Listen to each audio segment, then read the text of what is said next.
you're actually hearing the vibration of the sun. It almost has a warmth to it. It's just enough where I can almost feel the sound on my skin or on my clothes. I imagine feeling the sun, moving next to me. My name is Alex Young, and I am the Associate Director for Science in the Heliophysics Science Division here at NASA Goddard Space Flight Center. When anything material moves, waves travel through it, and the same thing happens inside the sun.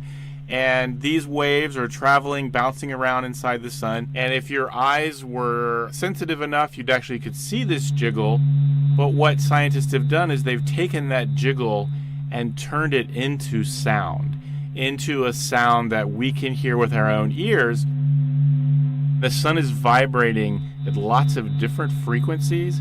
And one of the things that's pretty cool about that is we can use those vibrations in the sun to look inside the sun. We don't have straightforward ways to look inside the sun. I mean, we don't have a microscope to zoom inside the sun.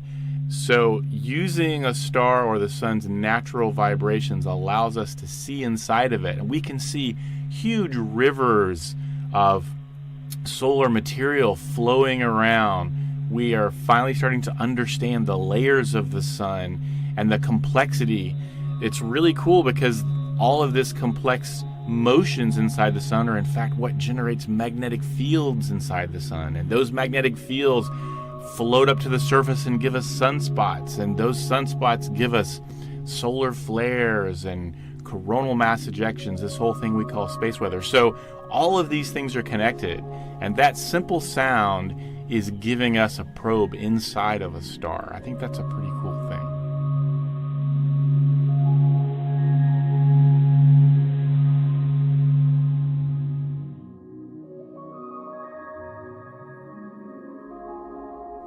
The dynamic imagery and sounds of the sun are on display at the NASA Goddard Visitor Center in Greenbelt, Maryland.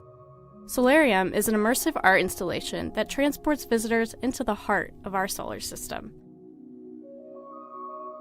This story was produced right here at Goddard by Katie Atkinson and Michaela Sosby.